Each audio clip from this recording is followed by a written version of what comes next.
Hey guys, tonight we're not tiptoeing through peaceful meadows or sailing tranquil historical seas. No, tonight you're stepping onto a rather slippery and undignified historical stage. Picture the grandest palaces you can conjure, halls dripping with velvet and gold. Imagine kings and queens robed in ermine, issuing pronouncements that shaped empires. Now hold that image and then mentally nudge it slightly off kilter, maybe like a wobbly Jenga tower made of porcelain, because tonight you'll find that even the most elevated figures in history weren't immune to the universe's rather specific, sometimes hilarious sense of irony when their time came. You might survive tonight's revelations without blushing too hard, but honestly, some of these stories are so ridiculously awkward. You probably won't survive this without wincing for humanity just a little. So before you get comfortable, take a moment to like the video and subscribe, but only if you genuinely enjoy what I do here. Let me know where you're tuning in from in the comments below and your local time. It's always cool to see how far this little corner of bedtime history reaches. Now dim the lights, maybe turn on a fan for that soft background hum, and let's ease into tonight's journey together. We're talking about exits from the world stage that were less epic saga and more oops. Royal deaths weren't always grand affairs on the battlefield or serene passings in opulent four-poster beds with dozens of sorrowful courtiers looking on. Oh no. Sometimes fate, biology, or just plain bad luck decided to pull the rug out from under a monarch's bejeweled slippers in the most spectacularly mundane or downright embarrassing ways. And who better to start our slightly cringy historical tour than a king whose reign ended not on a throne, but shall we say, while answering a rather urgent call of nature? Yes, we are opening our morbid, chuckle-infused history book with King George II of Great Britain. It's the morning of October 25th, 1760. King George II, ruler of an empire spanning the globe, is 76 years old. Now, 76 in the mid-18th century, that's ancient, folks. He's already outlived most of his contemporaries, including his own son.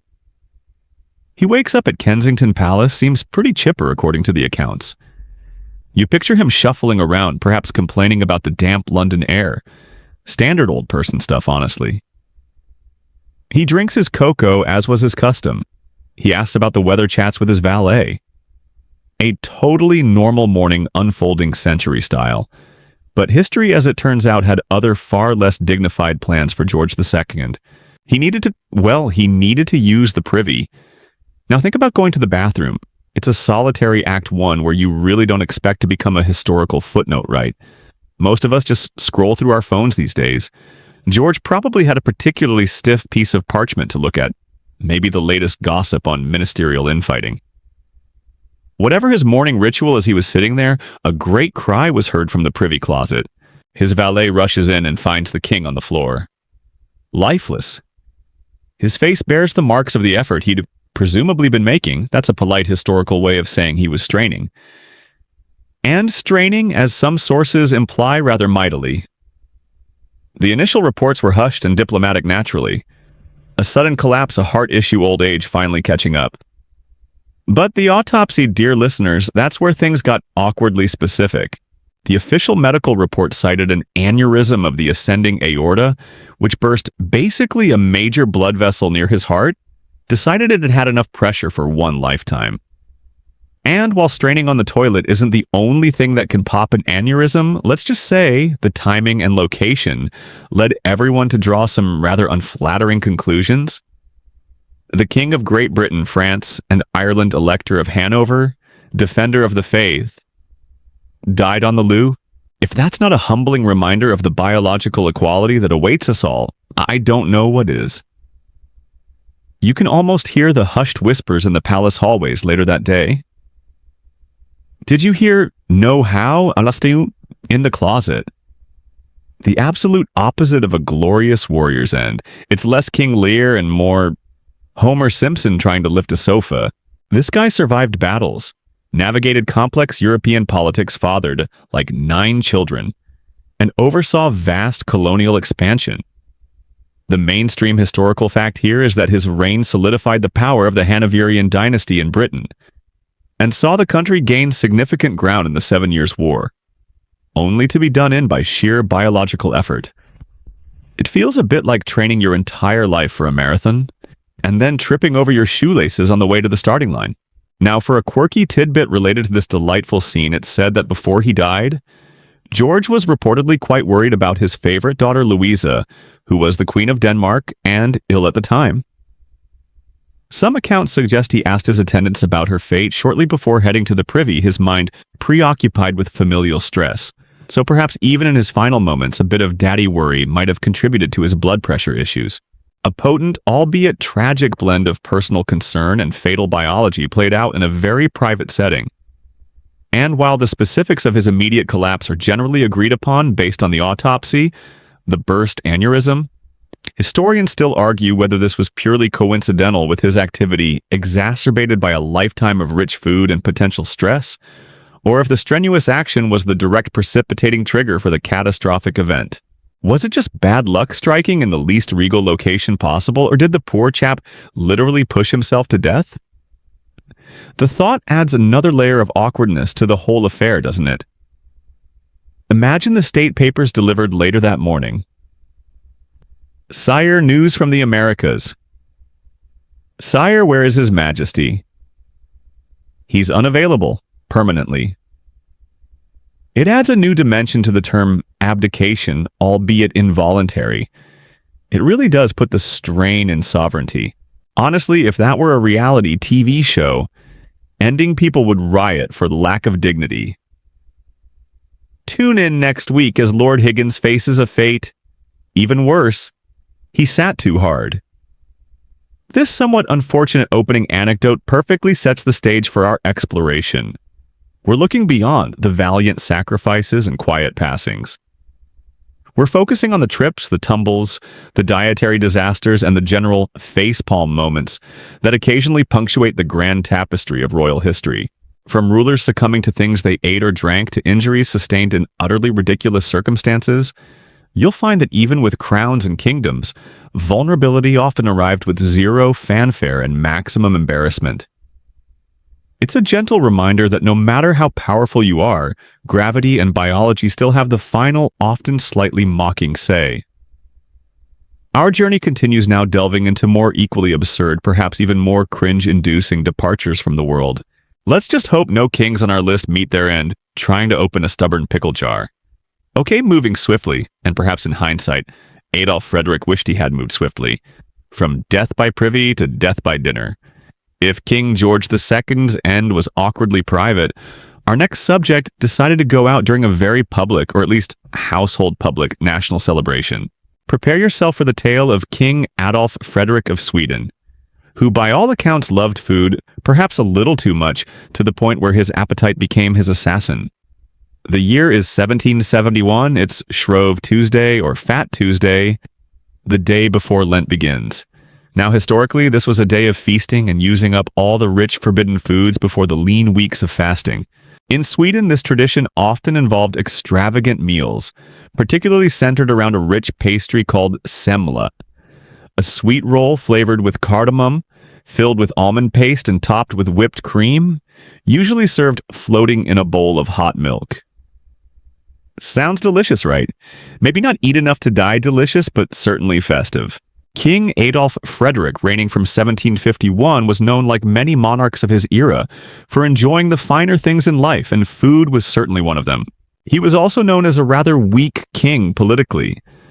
The mainstream historical fact about his reign is that he largely served as a figurehead under the thumb of powerful parliamentary factions like the Hats and Caps, representing a period where Sweden moved further from absolute monarchy, though maybe less dramatically than his exit from life. So on this particular Fat Tuesday, aged 61, Adolf Frederick decided to go all in. He wasn't just having a semla for dessert, he was having a dessert feast. You picture the scene: a long table groaning under the weight of culinary excess. Course after course arrives. Reports filtering down through history describe his final meal with a sort of horrified fascination. It began with lobster, a sophisticated starter, then caviar, another luxury. He moved on to sauerkraut, perhaps as a digestive, which feels spectacularly optimistic given what followed. After that, he consumed smoked herring champagne. A robust menu, to be sure. But the true historical legend, the punchline of this tragic comedy, was the grand finale of the semla. According to historical accounts which feel less like sober reports and more like somebody keeping score during a competitive eating contest, the king consumed 14 portions of semla. Let that number sink in. 14 of these rich pastries, each probably substantial enough to be a meal on its own, served in bowls of hot milk, designed to be filling and comforting. 14. That's like eating 14 heavily frosted cream-filled donuts soaking in warm soup. Just imagining it is giving me indigestion. He didn't just try the semla, he performed an epic single-handed raid on the semla supply chain. After this epic, potentially record-breaking session with the semla, it's probably not a huge surprise that the king began complaining of severe stomach pain. You can almost hear his inner monologue shifting from more semla, to, oh dear, I think I might have overdone it slightly. Unfortunately, slightly turned out to be a massive historical understatement. The indigestion worsened dramatically. Despite the efforts of physicians whose remedies in the 18th century likely involved things like bleeding or administering harsh purges, potentially making matters even worse. The king's condition rapidly deteriorated. He died later that night. The cause. The official diagnosis as passed down through the years was a stroke, but famously linked to what was delicately termed indigestion. Everyone knew. The king literally ate himself to death on Shrove Tuesday. It wasn't a battle wound, a political assassination, or even a germ. Nobody understood. It was a Tuesday night, a national holiday, and a serious lack of impulse control when faced with delicious carbs and cream.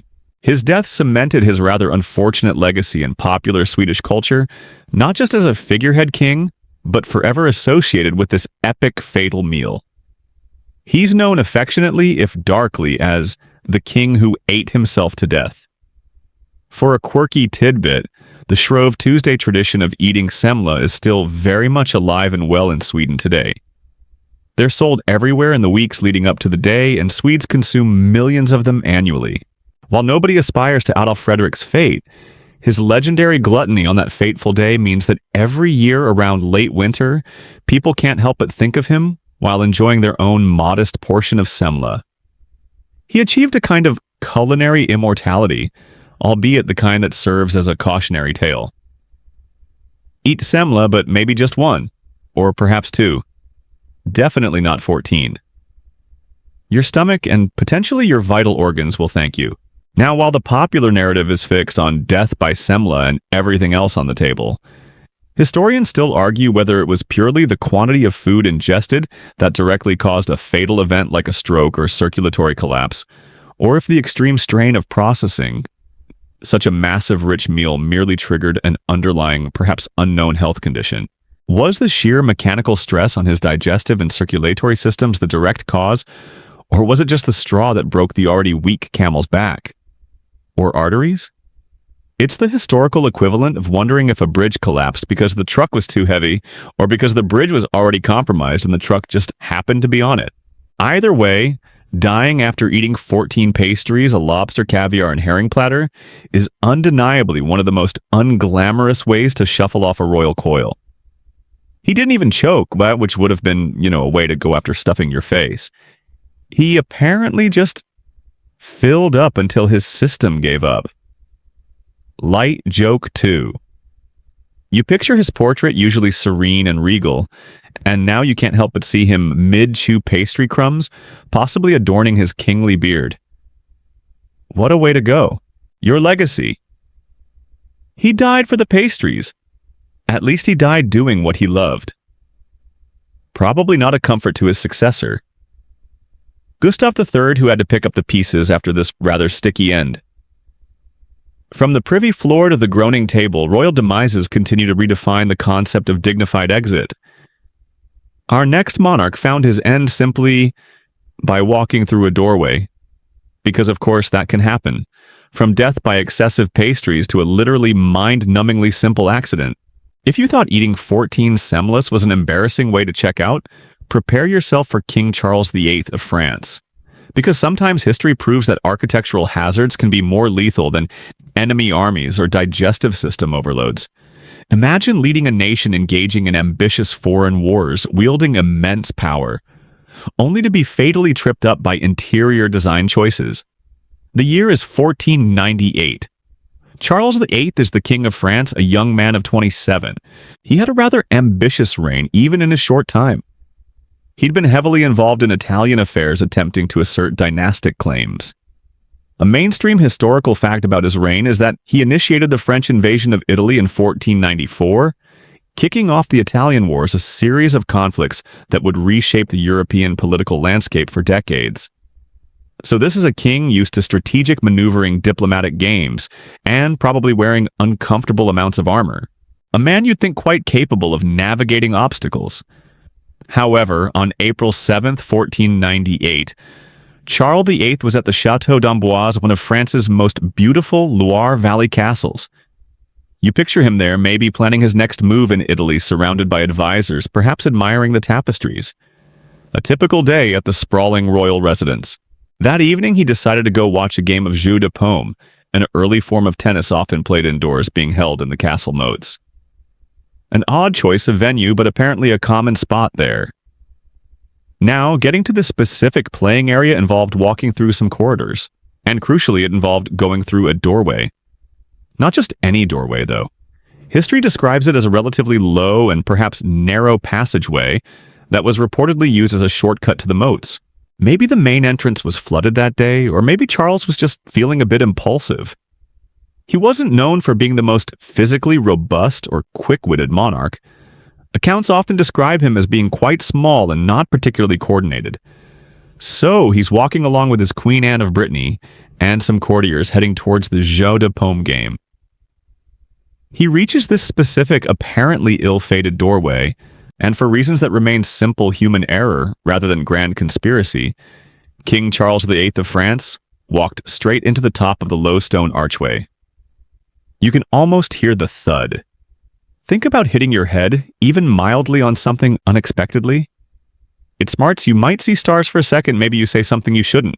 A historical expletive, perhaps, and you quickly check if anyone saw that particularly graceful move. But for Charles, this was no mere bump. Reports say he hit his head with considerable force. He reportedly cried out, perhaps holding his head. According to some chroniclers, after the initial shock, he seemed relatively okay. He even reportedly continued on his way to the jeu de paume game and watched it for a while, seemingly recovered from the impact. You probably shrug and think, phew, close call. Maybe make a self-deprecating joke about needing a helmet for doorways. Light joke. But this is bedtime history where mundane accidents often have dramatically non-mundane consequences. While watching the game talking and appearing normal, he suddenly collapsed. Witnesses rushed to his side, but it was clear this was serious. He reportedly remained unconscious, lying there on a mattress that was quickly brought for him for 9 hours before dying late that night. Cause of death: clearly and tragically related to the head injury sustained just hours before. The low doorway had struck its fatal blow posthumously like some passive-aggressive architectural assassin, dying from literally walking into a doorframe. If you didn't know this was a real historical event, you'd probably dismiss it as a bad sitcom plot device. Tonight on Crowns and Pratfalls, the king meets a surprising adversary. Wall number 7, light joke 2. It truly beggars belief that a powerful European monarch could meet his end this way. Forget poisoned goblets or duels at dawn. The true threat lurked within the palace architecture itself. Perhaps medieval health and safety regulations weren't up to snuff. Caution, low overhead clearance, and potential monarch termination event.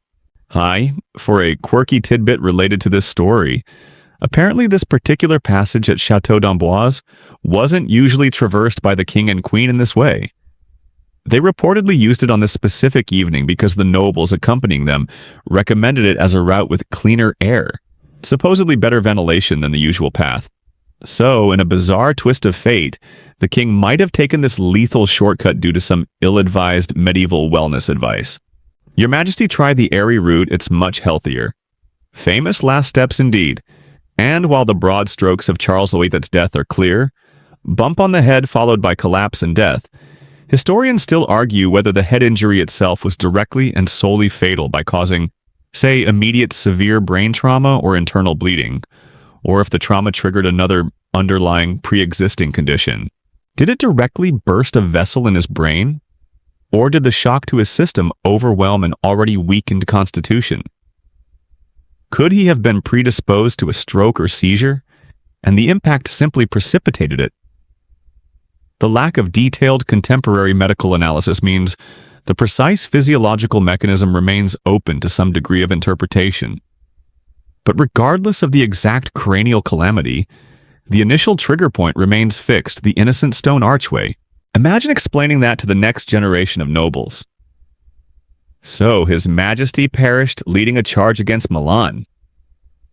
No, sire. A great disease swept him away. Or no, he kind of forgot to duck. It's not exactly the stuff of heroic ballads. He died on a shortcut, head first. You have to feel for the poor fellow. His lasting popular fame, at least in this context, isn't for starting the Italian wars, but for his fatal encounter with stationary palace features. Maybe they needed warning signs, or those squishy foam protectors they put on corners for toddlers. If only medieval Europe had Amazon Prime. Light joke. 3. Our journey through undignified royal exits continues, bringing us now to an encounter that was literally tooth and nail. We've seen kings felled by inconvenient plumbing and excessive pastry consumption, and even a tragic encounter with basic architecture. Now let's delve into an end that's not just undignified, but truly bizarre, combining a medieval victory with an absolutely ludicrous post-mortem twist of fate.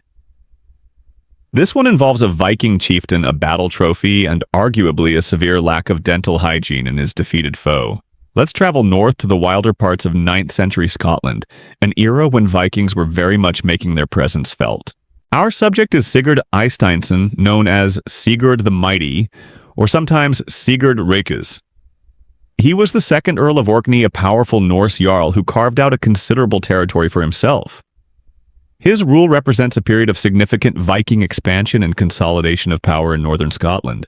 The mainstream historical fact here is that Sigurd, as Earl of Orkney, played a key role in the Norse settlement and control of large parts of northern mainland Scotland, and the islands, establishing a strong earldom that lasted for centuries and frequently conflicted with the native Picts and Scots. Like many leaders of the time, Sigurd had his rivals and enemies. One such rival was a local Pictish chieftain named Mael Brigte, nicknamed the Buck-Toothed, a descriptive moniker that turns out to be disturbingly relevant to our story. There was apparently a dispute over territory or power, as was common back then. Sigurd and Mael Brigte agreed to meet for a battle, each agreeing to bring 40 men. An old-school, slightly less than total war agreement. However, Sigurd, ever the cunning or perhaps just pragmatic and ruthless Viking, decided to bring 80 men instead of the agreed-upon 40. You picture them marching to the battlefield looking decidedly more than 40, maybe Sigurd, wearing a sly grin.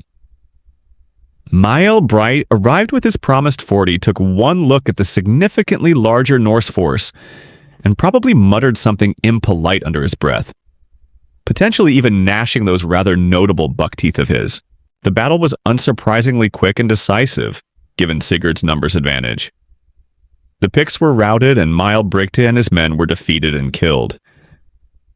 This is where Viking victory parades take a grim trophy-collecting turn. To really underscore the triumph, the victorious Vikings cut off the heads of their fallen enemies. Gruesome, yes, but not entirely unusual as a demonstration of dominance in that era. Sigurd the Mighty, deciding to make a particular point, took Mael Brigte's severed head as his personal trophy. He tied it to his saddle as he rode away from the battlefield.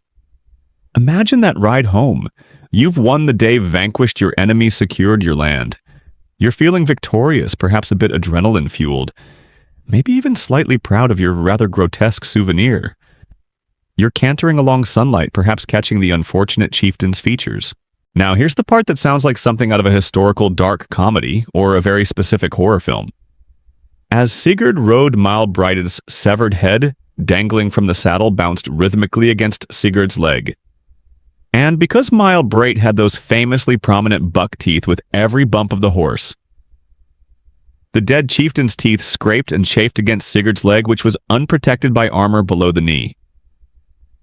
Think about that for a second. Your defeated enemy's disembodied head is giving you little nips with its teeth after he's dead. It's like vengeance from beyond the grave, but purely physical and focused on epidermal irritation. Light joke 1. I mean, talk about adding insult to mortal injury, on both sides, I guess. The mainstream historical fact here is tied to the Orkneyina saga, where this story is primarily recorded detailing the lives and conflicts of the Earls of Orkney. While the saga itself is a crucial historical source, specific anecdotes like this require careful interpretation. This wasn't just annoying, it broke the skin on Sigurd's leg. A seemingly minor wound inflicted by posthumous dental action. But this was the 9th century. Hygiene wasn't exactly a top priority, and battlefield wounds, even scrapes from dead enemies' teeth, were ripe for infection. Sure enough, the scrape became infected. Badly infected. In a world without antibiotics, a simple wound could turn lethal quickly. Sigurd's leg became inflamed, the infection spread through his body. Despite being Sigurd the Mighty, despite winning countless battles, his health deteriorated rapidly due to this incredibly specific and humiliating injury.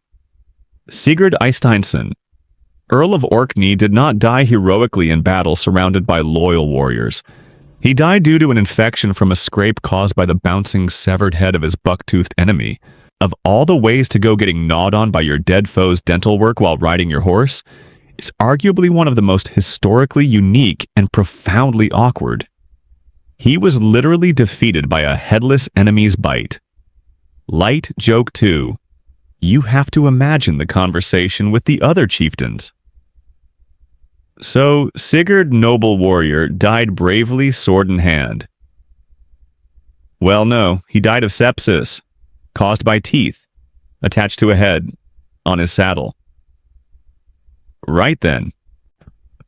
For a quirky tidbit from the sagas, they often present characters with descriptive nicknames, and Mile Breit the Buck-Toothed is exactly the kind of detail that feels very specific and helps make characters memorable even if the tales recounting their end are, well, this strange.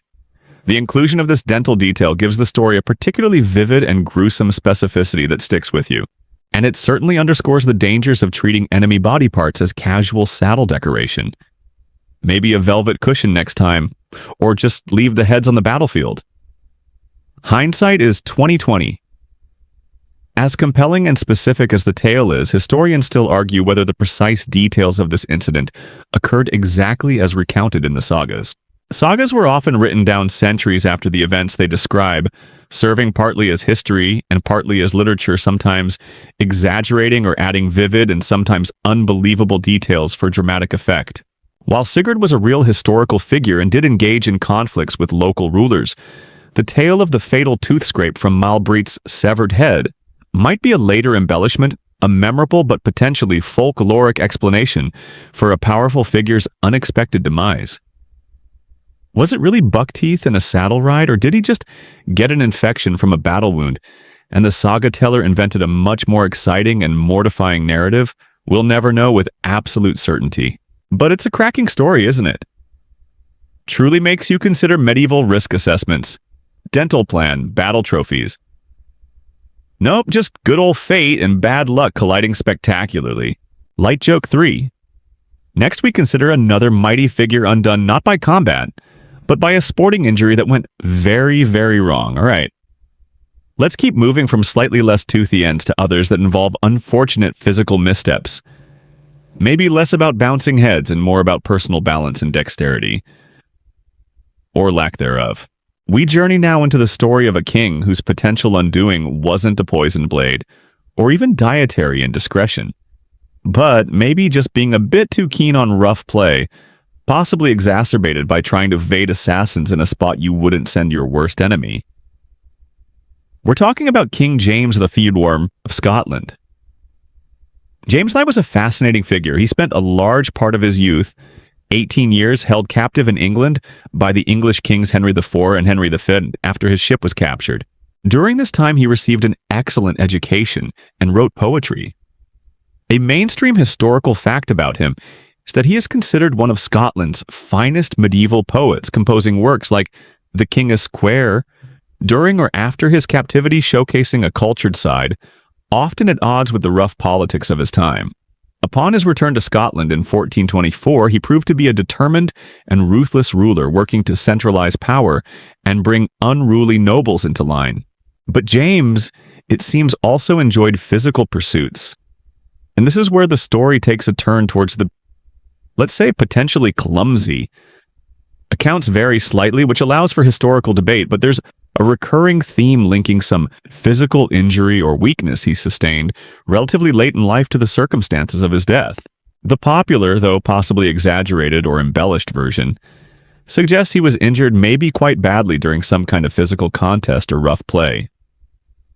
Some sources point to a tournament jousting incident, or even a fall during a sporting event that left him with a lasting leg injury or limp. Picture this intelligent, formerly captive king back in Scotland, flexing his muscles both politically and maybe literally after years away. Perhaps he felt he needed to prove his medal joining in courtly games, maybe trying a bit of tilting or roughhousing. Whatever the exact nature of the event, the legend suggests he acquired a painful chronic injury, possibly to his leg, that left him hobbling or weakened in some critical way. It's like training your whole life for the Monarchy Olympics only to pull a hamstring during the warm-up jog, except the hamstring was potentially bone-deep and career-limiting. Now, this potentially self-inflicted or misadventure-inflicted physical weakness becomes grimly relevant in 1437. James the First was staying at the Blackfriars Monastery in Perth.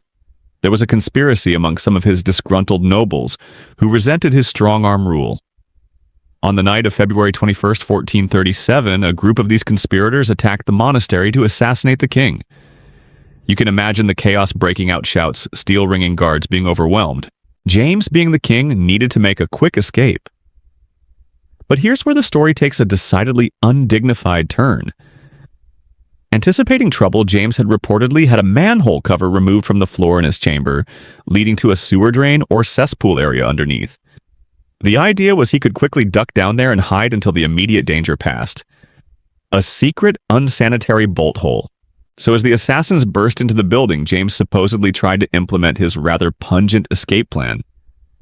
But with his reported previous injury, say that bad leg from the rough play, descending into a cramped, dark, sewage-filled hole isn't exactly easy. He would have been impaired, perhaps slow-moving, maybe struggling in the tight space. Trying to navigate a smelly, confined sewer pipe with a gimpy leg while assassins are banging on the trapdoor, that sounds like a level of awkward discomfort rarely experienced by monarchs. It's hard enough finding your keys, sometimes imagine trying to hide in a drain and dealing with chronic pain. Sadly for James, hiding in the toilet wasn't his saving grace. It merely delayed the inevitable and positioned him for a truly unglamorous final confrontation. He was trapped in the sewer or discovered quickly after entering it, perhaps struggling to pull the cover back over or move effectively. The assassins found him down there and ultimately killed him. His end was violent, but the specific embarrassment comes from where he was found and his potential struggles due to a prior, potentially clumsy injury. He wasn't cut down leading a heroic last stand, he was cornered and killed while trying to cower in the royal latrine's overflow pipe. Not exactly battlefield glory, is it? For a quirky tidbit related to the escape attempt itself, according to one famous account, one of Queen Joan Beaufort's ladies-in-waiting, Catherine Douglas, later known as Kate Barlas, tried to bar the door against the assassins using her own arm in place of a missing bolt. The bolt had reportedly been removed just days before. This incredibly brave, albeit ultimately unsuccessful act of physical defense adds a layer of frantic, almost slapstick heroism to the terrifying scene before the assassins found James.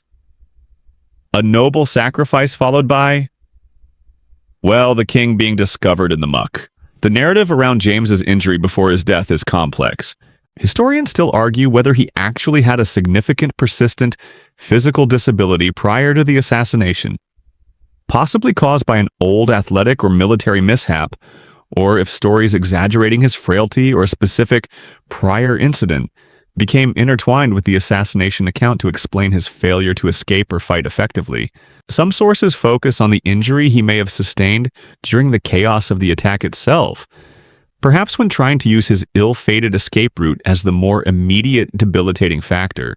Was he genuinely hindered by a pre-existing jousting injury, or did he just get hurt struggling into the drain?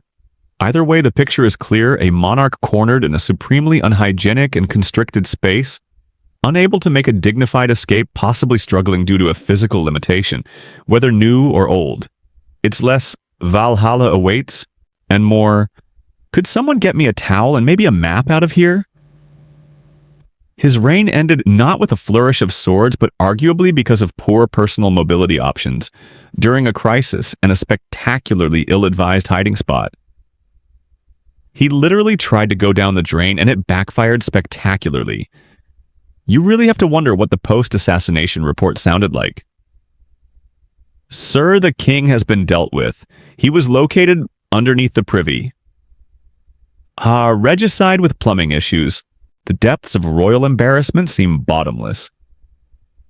And speaking of bottomless pits, let's next explore how something as simple as cold water could prove surprisingly deadly to a king.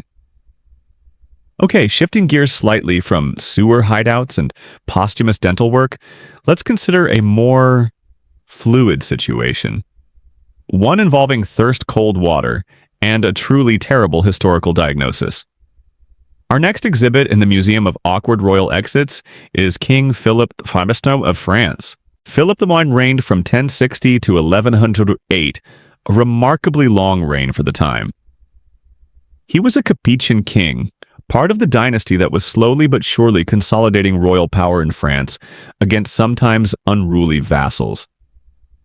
A mainstream historical fact about his reign is that he was famously excommunicated multiple times by popes due to a rather stubborn dispute involving an adulterous second marriage and refusing to renounce his technically bigamous union. This highlights the complex relationship between secular and ecclesiastical power in medieval Europe, a dynamic he certainly experienced firsthand, navigating constant challenges from both within his kingdom and from the papacy. So, you're picturing a king wrestling with powerful nobles, locking horns with the Pope, and generally playing the intense game of high-stakes medieval politics. A tough man in a tough era, but tough as he was politically and theologically, his physical undoing might have been surprisingly simple. The historical accounts leading up to his death in 1108 offer a rather less than dramatic final scene. Apparently the day was hot. It sounds like a midsummer kind of day, the air heavy and still. And Philip, perhaps unwisely for a king of that age and historical understanding of medicine, was engaged in some form of vigorous activity. Details are sparse. Some chronicles say he was riding, others imply hunting or some kind of active sport popular among the nobility of the time. Whatever it was strenuous enough to make him sweat and get seriously thirsty. You picture him feeling that parched sensation, the kind that makes you crave a drink deeply. In the heat, you're sticky, maybe dusty from activity, and the idea of something cold to quench that thirst becomes overpoweringly appealing. In the absence of refrigerated vending machines or even lukewarm water fountains, cold water in the Middle Ages often came from wells, or streams probably quite chilly depending on the source and depth. Philip, while hot and sweaty from his exertions, sought out and apparently consumed a large quantity of cold water. Reports emphasize the coldness of the water and the quantity he drank specifically while his body was still overheated from activity. Now, with modern medical knowledge, we know drinking ice-cold water while overheated, it isn't going to instantly kill you, but it can cause a shock to your system. Maybe trigger stomach cramps or make you feel briefly dizzy. Medieval medicine, however, operated on entirely different principles, often involving balancing humors and sudden extreme changes in temperature. Especially internal ones were seen as potentially dangerous imbalances. So according to the chronicles, after downing this large amount of cold water, Philip was immediately seized by a violent chill. Picture him shivering uncontrollably, despite the hot weather, his body reacting drastically to the sudden internal temperature drop. The chill quickly morphed into a high fever. Fevers in the Middle Ages without modern treatments or even a basic understanding of germs were terrifying and often fatal. This wasn't just feeling a bit off. This was a severe systemic reaction. His condition rapidly deteriorated. What started with a simple gulp of water quickly escalated into a serious, life-threatening illness. He was perhaps attended by his physicians who likely attempted medieval remedies, none of which would have effectively treated what seems like a massive fatal internal inflammation, or shock brought on by the rapid cooling of his overheated body. Within a short time, the king was dead. His end was not a martyr's death for his controversial marriage, not a warrior king expiring from battle wounds, nor even the planned deathbed scene of a long-serving monarch. It was reportedly triggered by drinking cold water when he was too hot. You're trying to escape papal judgment and solidify royal power, and your undoing is basic thermodynamics. It lacks a certain regality, doesn't it? Like defeating Goliath, but then tripping over your own large sling on the way back to the tent. The historical diagnosis attributed his death directly to this act, the excessive intake of cold water, while hot causing a fatal internal reaction. While to our ears it sounds wildly simplistic, it reflects the medieval understanding of the body and illness. It makes you wonder about the quality of medieval health advice. Feeling warm. Sire, avoid anything cooler than slightly less warm. Also leeches. He went from sweating from exertion to sweating from fever to simply gone. For a quirky tidbit. Despite the less than heroic cause of death, Philip I wasn't even buried with the traditional kings of France at the Abbey of Saint-Denis near Paris. He reportedly asked to be buried at the Abbey of Saint-Benedict-sur-Loire instead. Some interpret this as a gesture of penitence after his excommunication issues, a king seeking a quieter, less illustrious final resting place away from the glare of the main royal necropolis. It adds a strange postscript to an already strangely motivated demise. Not worthy of Saint-Denis because he argued with the Pope, or maybe because he died after chugging cold water like a frat boy after a sprint. Who knows? However, it's worth noting that the specific diagnosis of death by cold water based on a sudden temperature shock, causing a rapid fatal fever, is something that historians still argue whether this was the actual primary cause, or if the episode of drinking cold water and the subsequent fever were either coincident with or merely exacerbated an underlying infection or pre-existing medical condition that would have killed him anyway. Was the shock from the water a direct fatal physiological blow, unlikely from our perspective, but believed then, or did it perhaps stress a system already compromised by, say, pneumonia or an undiagnosed illness? The chroniclers saw the immediate effect and attributed cause, but modern interpretation wonders if there wasn't more going on inside the poor king. Regardless of the exact interplay between cold liquid body heat and medieval pathology, the tale persists as one of history's more perplexing royal deaths. A powerful king survivor of papal power struggles and political intrigue, possibly undone by basic thermal dynamics and questionable hydration strategies. He basically went down because his internal thermostat malfunctioned spectacularly. It makes you appreciate modern understanding of hydration fevers and maybe just sipping your drink slowly if you're a bit overheated. You survived centuries of political storms, Philip, only to meet your end because you needed a soda, alas. Our tour of undignified demises rolls on, leading us to a death triggered by the unlikely combination of extreme laughter and questionable dietary choices after the laughing fit. From a king done in by simple, albeit very cold hydration choices, we now pivot to a story that sounds less like historical fact and more like an urban legend cranked up to 11. It combines food, excessive mirth, and a particularly ill-timed punchline. Get ready for the bizarre tale of King Martin I of Aragon.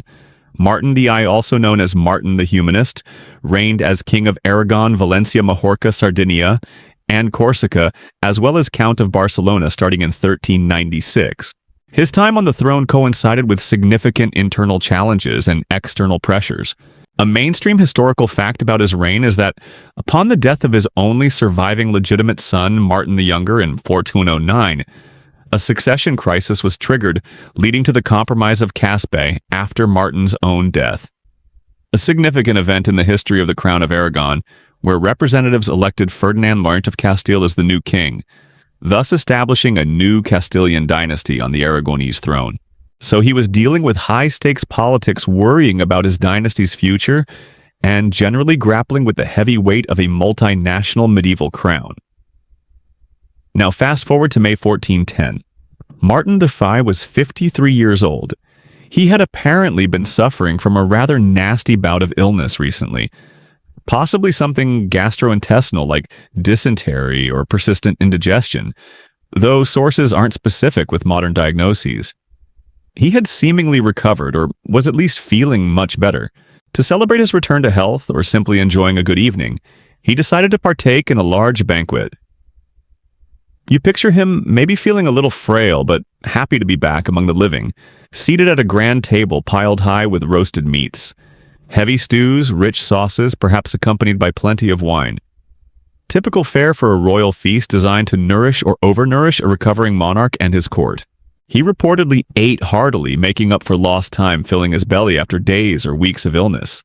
Recovering from an illness, especially a gut issue, by immediately loading up on a medieval banquet feels like a profoundly risky strategy, even without knowing what came next. It's like surviving a desert crossing only to jump straight into the ocean without knowing how to swim. Light joke 1. He finishes the massive meal. He's feeling full, probably heavy, maybe reclining a bit on his couch or chair, digesting this substantial quantity of rich food. The atmosphere would have been relaxed, perhaps, with some post-dinner entertainment or conversation among the court. And this is where the bizarre catalyst for his demise enters the scene. One of his favorite jesters or chamberlains enters the room looking amused. It's late at night now. He reportedly asked the king, "Where were you, you rogue?" Some accounts specify the man had been missing from court, others that he was being facetious.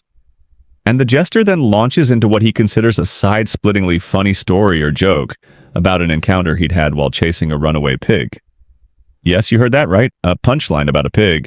Apparently, the jester recounted how he had found the pig hiding in a neighbor's garden or courtyard, describing the hilarious struggle to catch it. Details vary. Some say it was a complicated explanation about where he had been culminating in the pig story. Others just the pig anecdote itself. Whatever the setup, the story must have been delivered with exquisite comic timing and expression, because King Martin, replete with food, perhaps already slightly susceptible due to his recent illness, found it uproariously funny. Think about that kind of uncontrollable laughter. The kind where you can't breathe, tears stream down your face, your sides ache, and you're helpless with mirth. Martin was reportedly seized by an extreme convulsive fit of laughter sparked by this anecdote about a wandering pig. He laughed, and laughed, his body shaking. While hilarious in isolation, remember, he had just finished a huge, heavy meal, quite possibly, while still recovering from an illness that affected his digestive system. His poor body was working overtime, trying to process all that banquet food. According to historical accounts, the intensity of his laughter combined with his full stomach and recent infirmity proved too much for his system. He was literally shaking with laughter, which likely put immense pressure on his diaphragm, stomach, and perhaps heart. The uncontrollable mirth quickly turned into distress.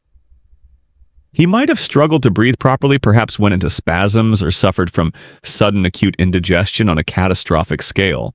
He was quickly taken ill, and despite efforts to help him, died that same night. Cause of death. Commonly recorded as a fatal combination of a severe laughing fit and indigestion, an explosive finale involving post-dinner mirth and questionable post-illness diet. You led complex kingdoms, survived succession drama, dealt with nobles and church power, and you died because a guy told a funny story about a pig after you gorged yourself. It lacks any sense of dramatic justice, doesn't it? It's like building the Eiffel Tower only to slip on a banana peel at the ribbon-cutting ceremony.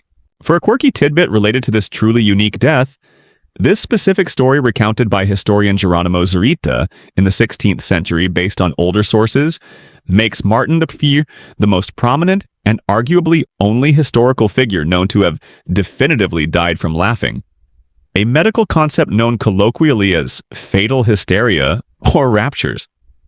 While there are legends or anecdotal accounts of people dying from laughter, a king dying from it is singularly memorable.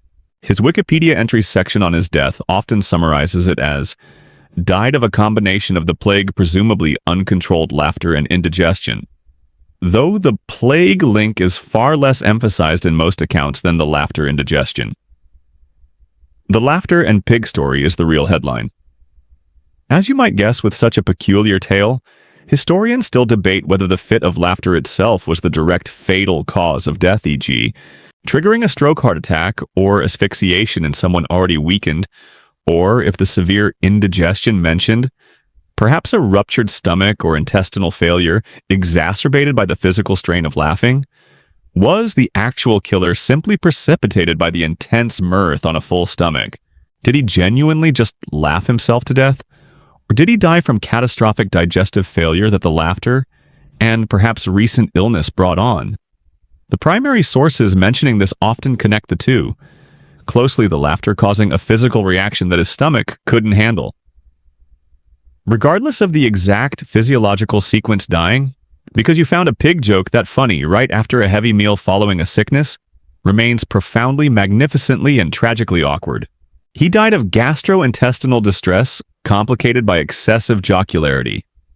A less dignified end you might struggle to invent. And remember, his death then led to that succession crisis we mentioned. One good joke, one bad banquet, and you've altered the course of Aragonese history. Quite the punchline, wasn't it?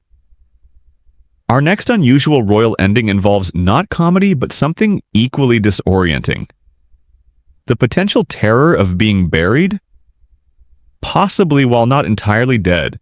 You've navigated death by plumbing feasting doorframes, angry Viking teeth, awkward sewer retreats, and ill-advised hydration strategies. Even survived death by piggy joke laughter. Just when you think royal ends couldn't get any more uncomfortable or existentially unsettling, history pulls out a chilling possibility that surpasses mere physical embarrassment. Imagine the shame of your end being publicly mocked for eternity.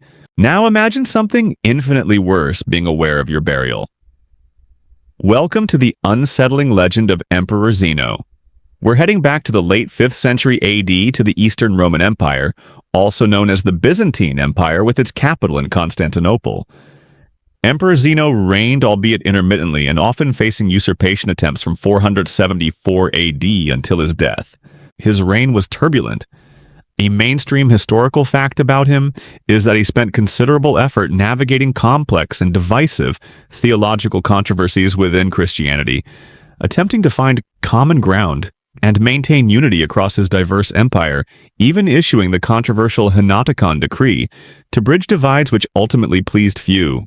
So you're looking at a ruler constantly under pressure, battling political rivals, external threats like the Goths, and deep internal religious schisms. A man accustomed to chaos and crisis. However, the crisis that reportedly ended his life was initially internal and sudden. The year is 491 AD. Zeno, perhaps worn down by years of stress and political maneuvering, had a known propensity for ill health, and possibly suffered from some kind of seizure disorder or chronic debilitating illness that historians haven't definitively diagnosed in modern terms. According to the accounts, particularly those from later Byzantine chroniclers like Theophanes the Confessor, who recorded this juicy bit of potentially exaggerated history centuries later, lending it a tinge of folklore, Zeno was found in his palace collapsed and apparently lifeless. He reportedly suffered a severe fit, perhaps an epileptic seizure or some other sudden incapacitating collapse. The consensus view from contemporary observers was grim and quick. The emperor was dead. Now in Constantinople, a hot climate.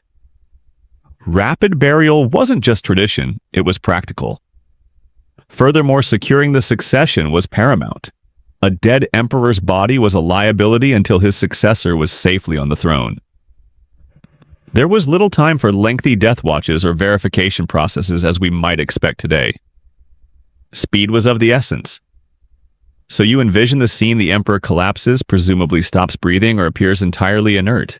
Physicians declare him dead, possibly mistaking a deep coma or a catatonic state associated with severe seizures for the cessation of life. His wife, Empress Ariadne, a powerful figure in her own right, who would ultimately choose his successor and his courtiers, prepare him for burial with swift formality. He's dressed, placed in a sarcophagus, reportedly one made of marble, a heavy ceiling lid at the ready, and perhaps quickly moved towards his mausoleum. Now here's where the truly horrifying possibility enters, turning a mere, unfortunate sudden collapse into a terrifying, enduring legend of royal demise. What if Zeno wasn't actually dead? What if his seizure or condition mimicked death so convincingly that he was conscious but unable to move or cry out as he was being handled, placed in the sarcophagus and with a horrifying finality sealed inside? Imagine that sensation. You can hear muffled sounds, perhaps the shuffling of feet, the scraping of the heavy lid being pushed into place, plunging you into absolute darkness. You are trying desperately to move, to scream, to give any sign you are still here, still alive. Your chest tightens. Breath becomes difficult, panic building with every passing second, trapped in the cold stone box that has become your premature tomb. You are a powerful emperor locked inside with your worst nightmare. That takes undignified to an entirely new petrifying level. The legend insists this wasn't just a terrifying hypothetical. Accounts passed down and perhaps embellished, with each telling claim that after the heavy sarcophagus was sealed and possibly moved into its resting place in the mausoleum attached to the Church of the Holy Apostles, cries and sounds of struggle were heard emanating from the tomb. Muffled, scratching, frantic thuds against the stone lid. For 2 or maybe 3 days and nights, faint sounds reportedly came from Zeno's tomb. You might think someone would immediately say, "Hold up, was that sobbing? Was the emperor maybe just napping?" But apparently Byzantine burial traditions and protocols were rigid. Once the emperor was declared dead, placed in a sarcophagus, and the seal made, which in some accounts involved more than just a heavy lid, maybe locking mechanisms or even masonry reopening it immediately, would have been an immense social and possibly religious taboo. He's dead. We declared him dead. And he's in his very important heavy sealed box. Let's just ignore those suspicious noises. Seriously, what kind of post-mortem policy prohibits checking if the body is trying to phone home? Eventually, the story goes on, the 3rd day or even later. Either because the sounds became unmistakable or perhaps at the command of Empress Ariadne, who might have had second thoughts, the tomb was opened. And the sight that greeted them was one of profound horror and undeniable confirmation of the nightmare. Emperor Zeno was found dead, but in a state that clearly showed a frantic, desperate struggle within the confines of the sealed box. Clothing-torn marks of scratching on the inside of the sarcophagus and on his own body, handled gingerly in accounts to remain PG, clear signs he had fought for breath and life trapped within. It was less a serene imperial rest and more a final claustrophobic terror. What an absolutely wretched way to discover you made a terrible diagnostic error.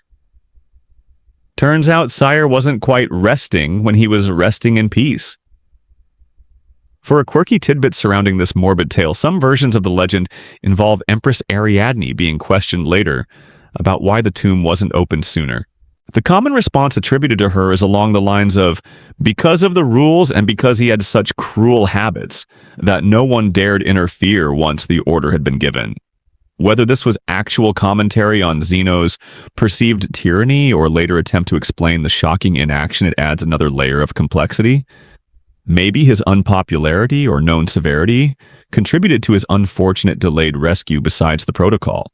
Now, while this legend is gripping and terrifying, historians still argue whether Emperor Zeno was truly buried alive as depicted in these later chronicles. There are no contemporary sources detailing the screaming from the tomb or the dramatic violent scene inside the sarcophagus when it was opened. The legend gained traction and detail over centuries, potentially fueled by popular imagination, antipathy towards Zeno's difficult reign, or a fascination with death-related folklore. Was he simply found dead in his sarcophagus hours after a sudden natural death? Perhaps due to his known ill health and the dramatic story invented or exaggerated later. Or did this real terrible event actually occur? The lack of reliable immediate sources leaves the degree of truth in this deeply unsettling account permanently open to debate. But the sheer horrifying possibility of it makes it one of history's most existentially cringeworthy potential ends. Our morbidly curious journey continues, leaving the sealed sarcophagus behind for now, and venturing into deaths that involved not a lack of air, but rather an excess of rage, triggered by news a monarch simply did not want to hear. So you've grappled with the existential horror of potentially being sealed alive in a box. Let's turn our attention now from physical entrapment and silent panic to a much more outwardly explosive, be it equally fatal internal event. This involves a monarch whose anger quite literally appears to have killed him. We are heading to early 15th century Central Europe to talk about King Wenceslaus IV of Bohemia. Wenceslaus was born a Holy Roman Emperor's son and inherited quite a portfolio King of Bohemia, and from 1376 King of the Romans, meaning he was the elected, though uncrowned, Holy Roman Emperor, though he faced considerable opposition in that role.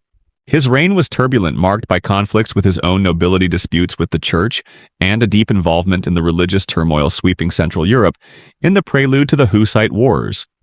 A mainstream historical fact about Wenceslaus IV is that he was formally deposed as King of the Romans by the prince-electors in 1400. Due to perceived ineffectiveness, absenteeism from the affairs of the empire, and involvement in a notorious papal schism, though he remained King of Bohemia. This gives you a sense of the kind of high-pressure, contentious environment he constantly navigated. He was a monarch known for his unpredictable temper and heavy drinking traits that likely didn't improve under constant political strain. It's the summer of 1419. Bohemia is on the brink of the Hussite Wars, a major religious and political conflict. Wenceslaus in his Prague castle residence or nearby receives news that is profoundly unwelcome and pushes him to his absolute limit. Sources vary slightly on the exact content of the message that proved fatal, but it generally involves some highly provoking developments in the escalating tensions between the Hussite reformers, who drew inspiration from Jan Hus, and the more traditional Catholic authorities. It might have concerned unrest in Prague itself, particularly actions taken by radical Hussites against town councils and property perceived as corrupt or controlled by opponents. Picture the scene: the messenger arrives, maybe looking nervous, delivering his tidings to a king, already known for having a short fuse. The message outlines the events. Say reformers taking over a city hall, throwing officials out of windows, which actually happened during the defenestration of Prague shortly before, and which greatly angered him. The news is designed to infuriate, perhaps highlighting insolence towards royal authority, challenges to the established order, or a direct insult to his power. And King Wenceslaus does not take it calmly. Oh no. Instead of thoughtful contemplation or strategic planning, the news triggers an immediate and utterly uncontrollable fit of rage. We're not talking about slamming a fist on the table or even shouting a bit louder than usual. According to contemporary accounts and later chronicles, Wenceslaus was seized by an extreme, violent paroxysm of fury. He reportedly roared, perhaps foamed at the mouth, possibly suffered intense physical distress like chest pains or breathlessness during this fit. It was anger on a potentially world-ending scale, or at least body-ending. Think about getting really angry. Like when your internet cuts out just as you're about to send an important email, or when someone cuts you off in traffic and then flips you off. Now multiply that feeling by about 1,000 and add a lifetime of regal stress and questionable health habits. This was epic monarch-level fury. You did what throw officials from a window. Do they know who I am? Do you know who I am? You can almost see the steam coming out of his ears. He literally flew into such a violent, furious tantrum that his body couldn't handle the physiological stress. The outcome, swift and stark, was his death. Chroniclers describe him suffering a fatal seizure or stroke right there during or immediately after this explosion of rage. The intense emotional and physical strain of such extreme anger proved to be his undoing. He wasn't struck down by an assassin's blade while grappling with political foes or brought low by disease during a trying campaign. He died because he lost his temper spectrally and terminally. His heart or brain, already potentially weakened, gave out under the sheer internal pressure generated by his own royal fury. Imagine attending the state funeral and having to explain the cause of death. His Majesty perished from an acute case of finding out. It makes you rethink the phrase bursting with anger. For a quirky tidbit about Wenceslaus IV, he was often depicted with his court dwarf Johannes Falkenberg and was reportedly quite attached to a greyhound dog often named Sulf.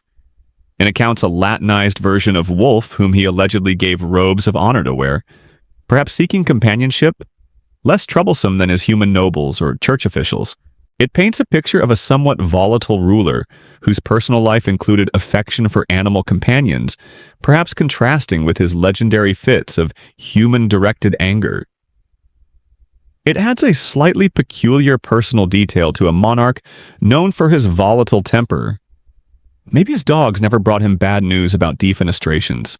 While the primary sources link Wenceslaus IV's death to the immediate effect of receiving provoking news and subsequently dying in a rage, fit historians still argue whether the stress and fury directly triggered a fatal stroke or cardiac event in a previously healthy body, less likely for a middle-aged, hard-living monarch, or if the rage merely acted as the final trigger that exacerbated an existing, perhaps undiagnosed, cardiovascular issue. Given his age 58 and lifestyle reputed for heavy drinking and existing tensions, it's plausible he had underlying health problems. Did the news of defiance cause the stroke through sheer fury-induced hypertension? Or was it just the stressor that tipped him over the edge when he was already living with heart disease or high blood pressure? Either way, the narrative stands a powerful monarch unable to contain his monumental frustration at receiving. Bad political news is undone not by external force, but by his own internal combustion engine of rage. It's perhaps a brutal final lesson in the importance of keeping one's cool under pressure. Advice Wenceslaus IV evidently couldn't follow. He went out in a blaze of fatal indignity, literally boiling over with anger. Light joke 3. It really puts the fit in fitting end if you're thinking about uncontrolled paroxysms rather than just consequences. Our final foray into embarrassing royal deaths takes us to a debated, potentially brutal end for a king that involves some speculation, a lot of mystery, and one specific, particularly grim detail that historians still grapple with. Leaving behind the violently enraged Wenceslaus IV, we arrive at our final chapter in the gallery of less than graceful royal departures. And this one is less about a definitive awkward event and more about a mystery steeped in horrifying possibility and ongoing debate. We're talking about King Edward II of England, whose end, depending on which historical account you find, more persuasive ranges from tragically unfortunate to truly uniquely brutal, and yes, profoundly embarrassing in a particularly pointed way. Edward II's reign, 1307-1327, was tumultuous to say the least.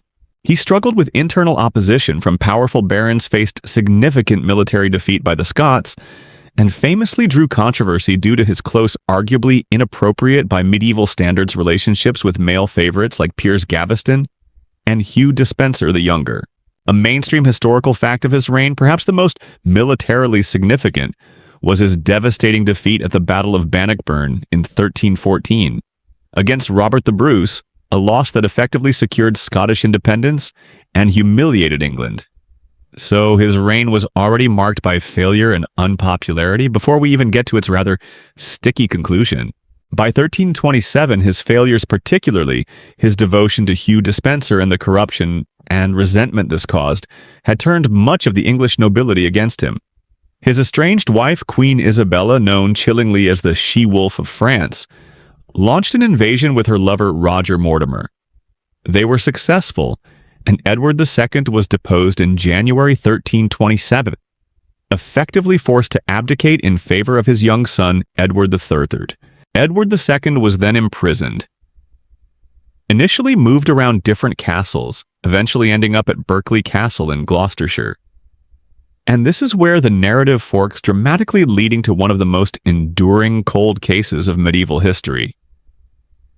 The official story released at the time was that Edward II died in captivity at Berkeley Castle in September 1327, aged 43. His death was reported to be due to natural causes or perhaps grief. A conveniently quiet, unmemorable end for a problematic former king, making way for the new regime.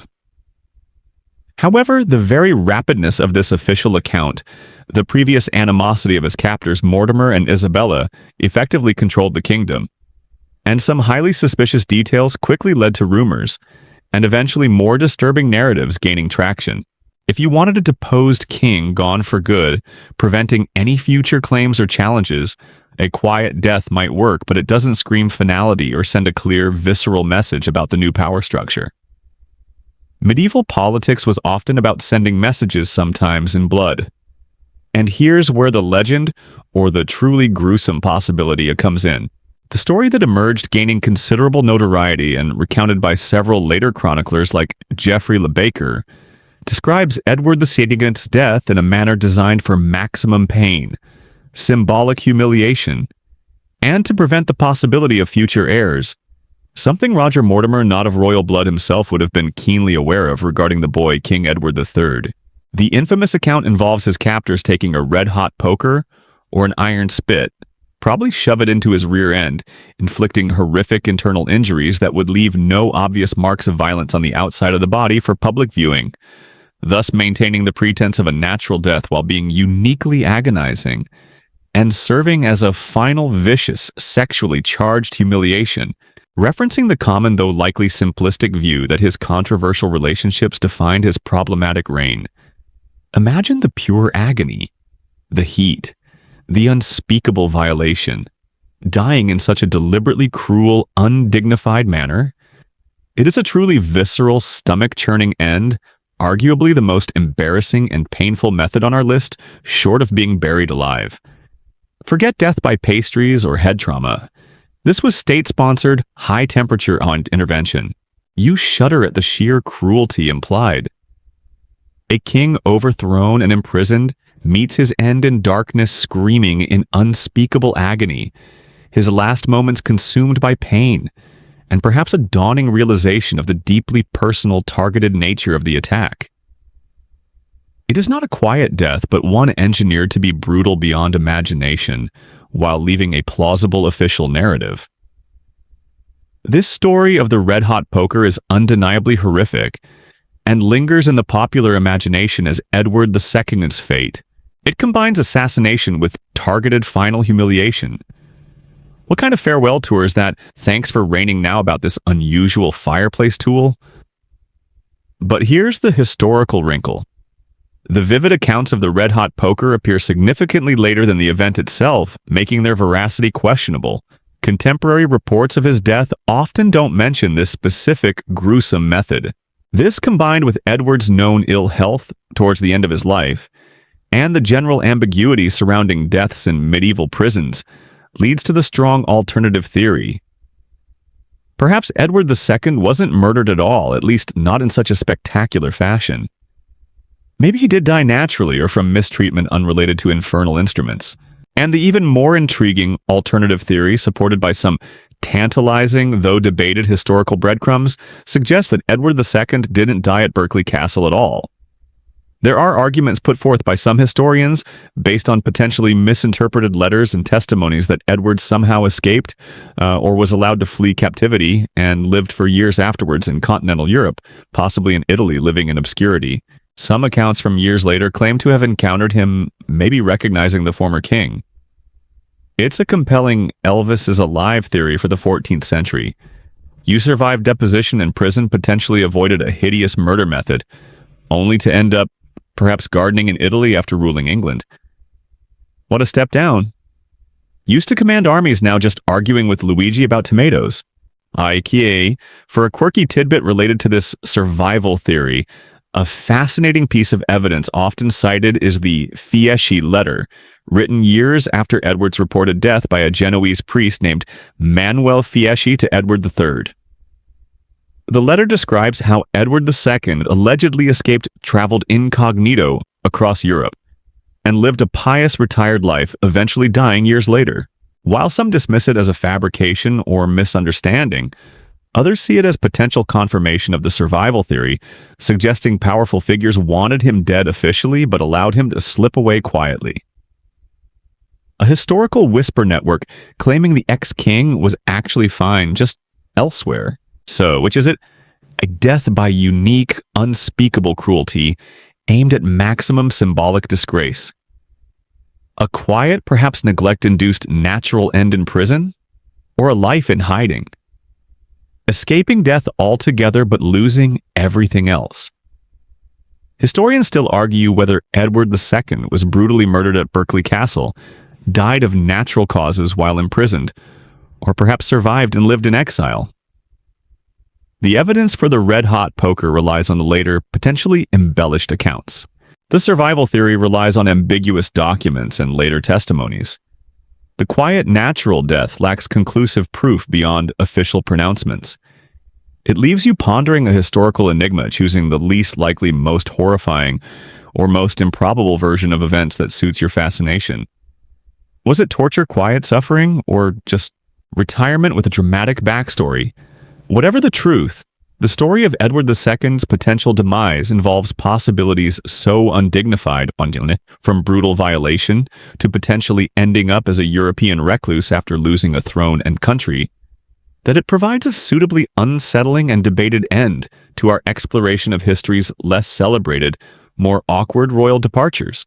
From dying on the loo to this grim question mark, royalty has certainly offered up some unexpectedly human, vulnerable, and sometimes spectacularly cringeworthy final moments.